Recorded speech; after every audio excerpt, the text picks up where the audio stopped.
sorry ass DJ.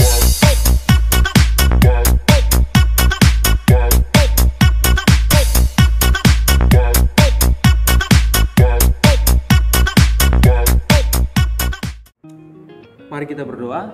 Tuhan, pada waktu ini, kesempatan ini, walaupun melalui media apapun, kami mau belajar kebenaran firman-Mu. Kami mau menjadi generasi yang berbeda, generasi yang cinta akan Tuhan, menjadi anak-anak muda yang berbeda dengan dunia ini, tidak mengikuti kondisi zaman ini ataupun hal-hal yang tidak baik di zaman ini, tapi kami tetap menjaga kekudusan kami, menjadi generasi yang berbeda. Berbicaralah Engkau melalui setiap kebenaran firman-Mu, Tuhan. Dalam nama Yesus kami berdoa, haleluya, amin. Shalom anak-anak muda, generasi muda, kembali lagi bersama saya Leo Manulang, dan saya bersyukur pada kesempatan ini saya mau sharing kebenaran firman Tuhan ataupun kondisi yang saat ini sedang dialami anak-anak muda zaman sekarang gitu ya. Dan topik yang mau saya angkat adalah jatuh hati ataupun jatuh cinta. Dan ini adalah hal yang saat-saat ini terjadi dan mungkin kita sedih melihat kondisi anak-anak muda zaman sekarang, tentang bagaimana cepatnya mereka jatuh hati, cepatnya mereka langsung menyatakan cinta. Dan saya tidak katakan bahwa masa lalu saya adalah masa lalu yang baik dan lurus-lurus saja, tidak. Tetapi melalui kebenaran ini saya diubahkan, melalui kebenaran ini saya mendapatkan sesuatu yang baru. Bahkan saya bisa menyampaikan untuk anak-anak muda semua yang menonton video ini untuk selagi kita masih muda, ayo kita berubah. Mari kita mengambil apa yang dibilang ya, gambar diri bahwa saya adalah anak raja. Dan saya tidak mau menjadi biasa-biasa saja. Saya tidak mau menjadi murahan, bahkan saya tidak mau menjadi orang yang gampangan. Topik hari ini seperti saya bilang tadi adalah jatuh hati. Jangan pernah percaya pada cinta yang cepat, karena saya percaya bahwa cinta yang cepat ataupun mungkin cinta pada pandangan pertama, saya tidak katakan itu salah ataupun saya tidak katakan itu tidak ada gitu ya. Itu banyak terjadi. Bahkan sama anak-anak muda zaman sekarang, cinta pada pandangan pertama. Apa itu benar? Ya, sebagian orang mungkin berkata, ya itu yang benar terjadi.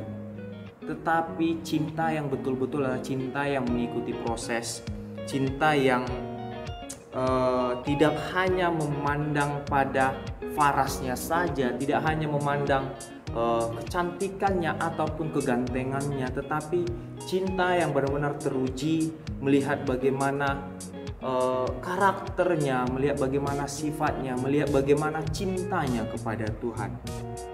Jangan suka hanya karena awal saja. Kita baca di Amsal 26 ayat 25, saya bacakan. Kalau ia ramah, janganlah percaya padanya, karena 7 kekejian ada di dalam hatinya.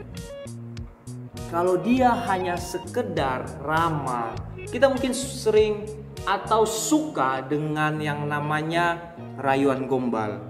Kita suka saat orang menyampaikan hal-hal yang indah, rayuan-rayuan gombal. Kita suka telinga kita dipenuhi dengan rayuan-rayuan gombal.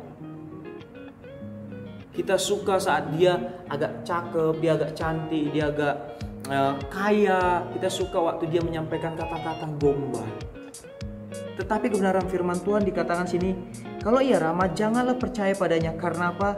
Karena 7 kekejian ada di dalam hatinya. Kita tidak tahu isi hatinya bagaimana. Mungkin mulutnya gampang berbicara, "Wis, kamu adalah bulanku, kamu adalah belahan jiwaku." Tetapi apakah kita mengenal isi hatinya? Apakah kita tahu bagaimana karakternya? Apakah kita tahu bagaimana dia sesungguhnya? Kalau hanya sekedar melihat awalnya saja dan kita jatuh hati, itu adalah hal yang salah. Ada satu kisah di dalam Alkitab, kita lihat di 2 Samuel 13 ayat 1 dan 2.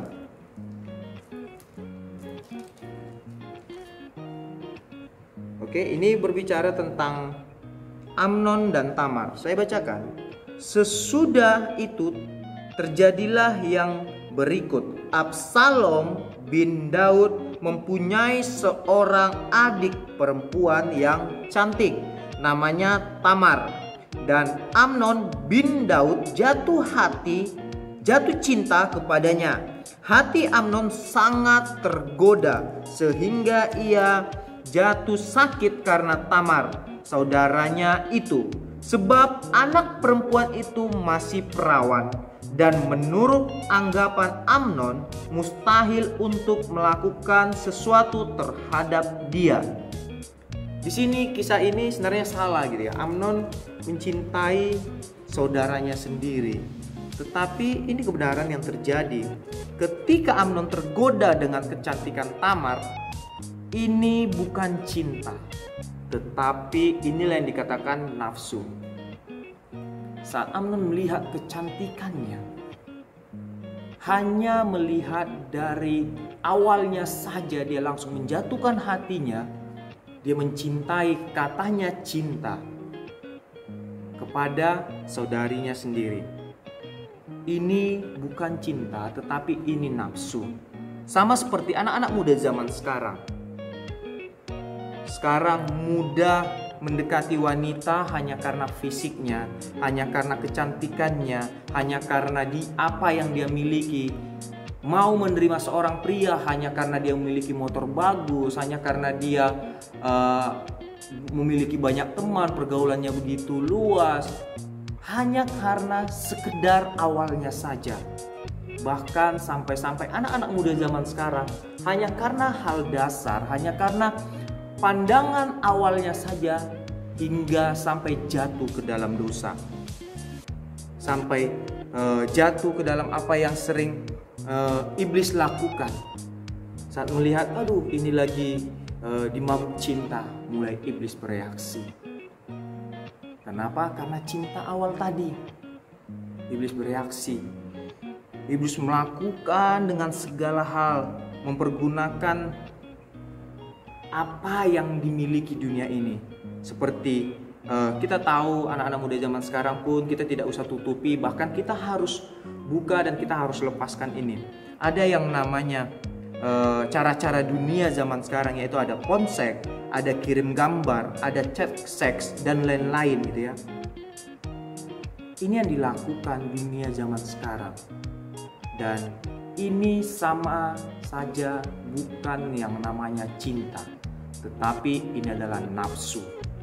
Dan jika kawan-kawan semua anak-anak muda yang menonton video ini sudah mengalami itu ataupun sudah masuk ke dalam hal itu, segera berubah, segera bertobat, minta ampun kepada Tuhan, berbalik kepadanya. Aduh, belum tentu dimaafkan Tuhan. Siapa bilang? Saat engkau datang dengan hatimu, dengan ketulusan hatimu ingin berubah, datang kepada Tuhan, Tuhan dengan lapang, dengan tangan terbuka akan menerima engkau. Saatnya kita harus telanjangi perbuatan si iblis. Kita harus berbalik kepada Tuhan.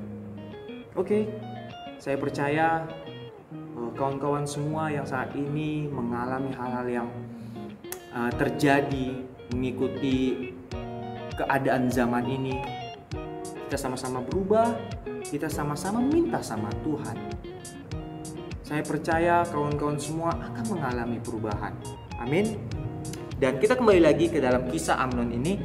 Ketika dia memperkosa adiknya ini, seketika itu juga dia merasa cintanya berubah. Kita tengok di Amsal 2 Samuel 13 ayat 15. Kita lihat. Saya akan bacakan. Kemudian timbullah kebencian yang sangat besar pada Amnon terhadap gadis itu, yaitu kepada adiknya. Bahkan lebih besar benci yang dirasanya kepada gadis itu daripada cinta yang dirasanya sebelumnya. Lalu Amnon berkata kepadanya, "Bangunlah, enyalah."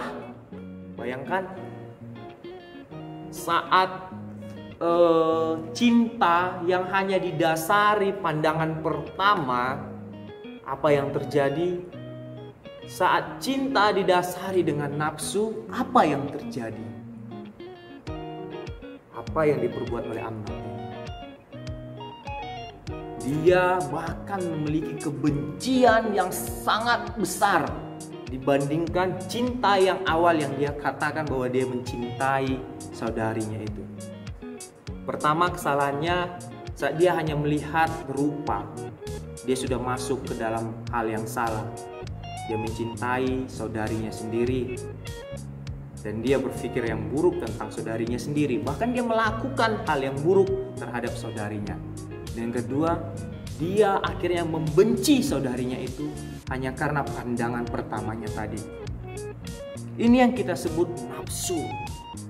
Nafsu tidak lagi membuat kita mengasihi. Kalau kita mengasihi, kita pasti akan menjaga. Kita akan melindungi dan kita akan menjaga sekali. Dan ini yang selalu saya sampaikan kepada anak-anak rohani saya, bahwa jika engkau berani mengambil komitmen, engkau harus berani mempertahankannya dan engkau harus berani menjaganya. Ikuti prosesnya. Dan di saat proses itu terjadi, engkau harus mulai mengenali pasanganmu. Engkau harus mengenali siapa dia. Jangan terburu-buru hanya karena melihat sekilas mata, hanya melihat pada pandangan pertama kau langsung jatuhkan hatimu padanya. Tidak. Tetapi engkau harus mengikuti prosesnya. Kau harus jaga sedemikian rupa. Karena cinta yang murni itu dewasa, tidak buta. Banyak zaman sekarang berkata cinta itu buta, sehingga melupakan segala sesuatu, sehingga tidak memperhatikan segala sesuatu, sehingga menghalalkan segala sesuatu. Itu bukan cinta, kawan-kawan, tapi itu nafsu. Sudah saatnya saat engkau memiliki saat engkau melihat seseorang atau mungkin lawan jenismu, engkau mulai merasa menyukainya. Itu tidak salah. Engkau mulai mengaguminya, tidak salah. Tetapi engkau harus mengikuti prosesnya. Jangan terburu-buru. Kau harus lihat apa kekurangannya, apa kelebihannya, apa sesuatu yang baik daripada dia. Apa yang seharusnya engkau dapati daripada dia. Saya selalu katakan kepada anak-anak rohani saya, kawan-kawan di anak-anak muda, bahwa sebelum kamu menjatuhkan hatimu, terlebih dahulu kau harus kenali hati orang yang akan engkau jatuhkan hatimu kepadanya. Sebelum kamu jatuh cinta kepada seseorang, sebelum benar-benar engkau mengambil keputusan kepada satu lawan jenis, kau harus kenali hatinya. Di Amsal 4 ayat 23 dikatakan, Amsal 4 ayat 23 dikatakan di sini, jagalah hatimu dengan segala kewaspadaan, karena dari situlah terpancar kehidupan. Mengapa saya katakan sebelum kamu menjatuhkan hatimu kepada lawan jenismu atau kepada seseorang yang kamu kagumi, kamu harus kenal hatinya. Karena apa? Karena dari hatinya lah terpancar kehidupan. Kalau hanya sekedar dari mulutnya, hanya sekedar dari gayanya di awal, itu tidak memutuskan sesuatu, itu tidak menggambarkan sesuatu. Tetapi dari hatinya dikatakan dengan jelas, karena dari situ terpancar kehidupan, kawan-kawan. Kenali hatinya. Kenapa harus mengenali hatinya? Kita baca di Markus 7 ayat 21.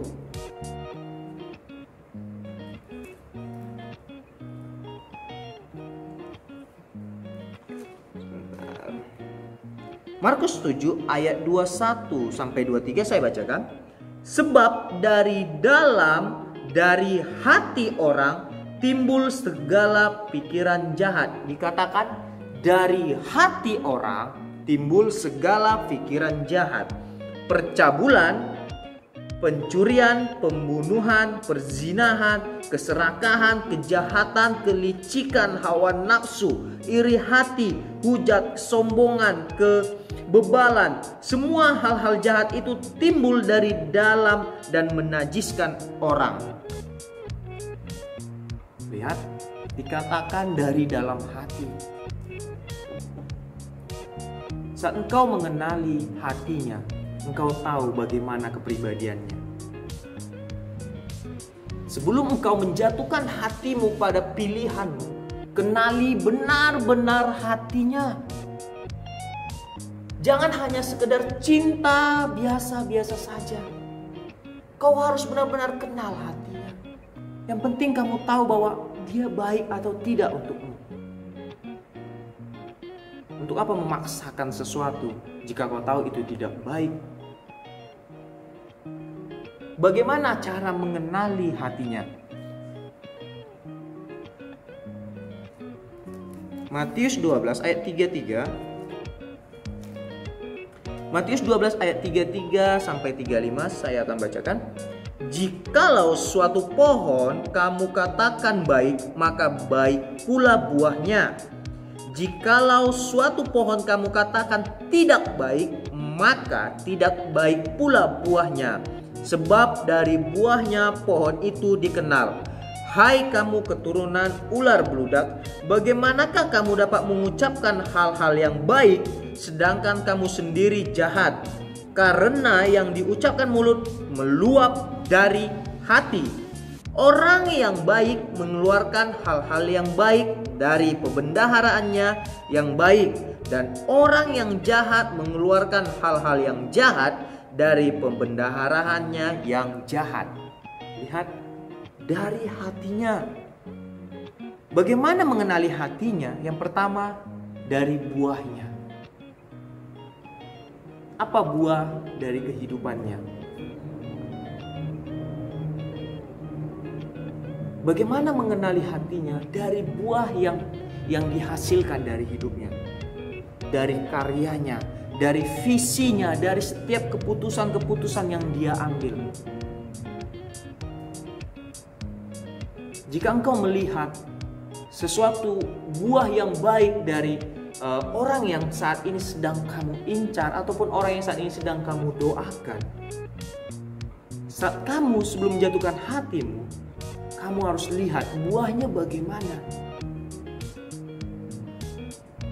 Apa yang dia berbuat, bagaimana dia mengatur waktunya, bagaimana hubungannya dengan Tuhan, bagaimana saat dia menghadapi masalah, bagaimana visi hidupnya ke depan ini, bagaimana setiap keputusan yang dia ambil. Jika buahnya baik, ini adalah yang tepat untukmu. Tidak bisa kita katakan pohon itu baik sedangkan buahnya tidak baik. Tidak bisa kita katakan pria itu baik sedangkan hidupnya amburadul. Tidak bisa kita katakan wanita ini baik sedangkan setiap perkataan mengeluarkan kata-kata yang tidak baik. Sama sebaliknya, tidak bisa kita katakan pria ini tidak baik sedangkan dia selalu melakukan hal yang baik. Dia melayani Tuhan, dia memiliki visi yang tepat, dan setiap keputusan yang dia putuskan di dalam kehidupannya semua berdasarkan kepada kebenaran firman Tuhan. Tidak bisa kita katakan wanita ini tidak baik sedangkan hidupnya selalu melayani Tuhan, sedangkan dia selalu memiliki hal-hal yang baik dari hidupnya. Jadi mengenali isi hati lawan jenis kita, pria ataupun wanita, dilihat dari buahnya. Jangan terburu-buru. Benar engkau mungkin cinta pada pandangan pertama, tapi tahan, lihat, kenali hatinya. Kenali sifatnya, kenali karakternya. Apakah engkau mau memiliki pasangan yang tidak baik? Jelas kita semua ingin memiliki pasangan yang baik. Maka daripada itu, kawan-kawan semua anak-anak muda yang luar biasa, zaman boleh berubah, keadaan saat ini boleh semakin hancur, keadaan saat ini boleh semakin amburadul ataupun semakin ngeri. Tetapi kita tetap berpendirian, kita tetap berpegang teguh pada firman Tuhan. Jangan mau mengikuti keadaan zaman ini. Jangan cepat jatuh hati. Karena saat kau jatuh hati, kau menjatuhkan pilihanmu ke tempat yang salah. Dan masa depanmu bisa jadi akan menjadi berantakan. Sharing ini saya bagikan karena kerinduan saya melihat anak-anak muda memiliki karakter yang berbeda. Sudah saatnya kawan-kawan semua, anak-anak muda yang luar biasa, pilihlah pasangan yang tepat. Dan letakkan hatimu kepada Bapa. Jangan mau mengikuti zaman yang ada. Dan saya percaya bahwa setiap kita diberikan Tuhan pasangan yang tepat. Setiap kita, Tuhan berikan orang yang tepat akan bersama-sama dengan kita. Jangan terburu-buru. Kejar cita-citamu jika engkau masih kuliah. Kejar, dapatkan nilai yang terbaik. Jika engkau masih sekolah, belajar dengan baik. Tuhan akan berikan pasangan yang tepat untukmu. Tidak harus coba sana, coba sini, pilih sana, pilih sini. Jangan menjadi anak muda yang hanya melihat apa kata dunia, tetapi lihat apa kata Tuhan. Dengar jelas apa yang maunya Tuhan. Kita percaya bahwa sudah saatnya perubahan itu terjadi mulai daripada kita. Sudah saatnya kita menjatuhkan hati kita kepada orang yang tepat, agar berbahagialah masa depan kita.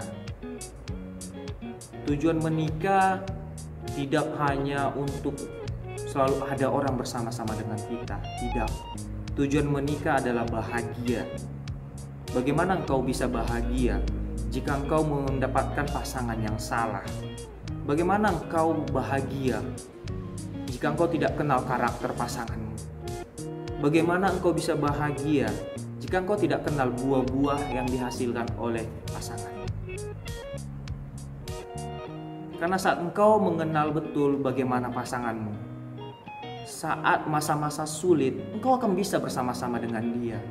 Karena kau tahu karakternya bagaimana, engkau tahu sifatnya bagaimana, kau tahu bagaimana pasanganmu mengambil keputusan dan kau percaya penuh padanya. Dan itu tidak didapatkan dengan mudah, itu tidak didapatkan dengan hanya beberapa menit, tidak. Butuh proses PDKT, pendekatan, mengenal pasanganmu dengan tepat. Dan masa-masa engkau mengenal pasanganmu, bawa di dalam doa, sampaikan kepada Tuhan. Tetap jaga kekudusan, tetap jaga hidupmu. Sekelilingmu boleh hancur, sekelilingmu boleh mengalami banyak hal yang tidak baik. Walaupun mungkin sekelilingmu gelap, tetapi engkau harus bercahaya menjadi generasi yang berbeda. Mari kita berdoa. Tuhan, saya bersyukur untuk apa yang saat ini saya sampaikan dalam media ini.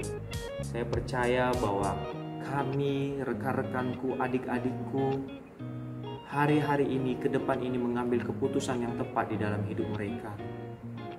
Menjatuhkan pilihannya kepada orang yang tepat yang kau hantarkan kepada mereka. Menjatuhkan hatinya kepada orang yang benar-benar engkau pilih untuk menjadi pasangannya.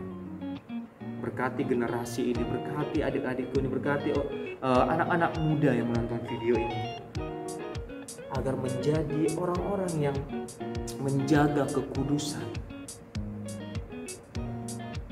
menjadi anak-anak muda yang berbeda dengan dunia ini. Terima kasih Tuhan, terima kasih Ya Roh Kudus, berbicaralah terhadap mereka pribadi lepas pribadi. Di dalam nama Tuhan Yesus kami berdoa, amin. Oke, terima kasih buat waktunya. Tuhan Yesus memberkati kita semua. Shalom.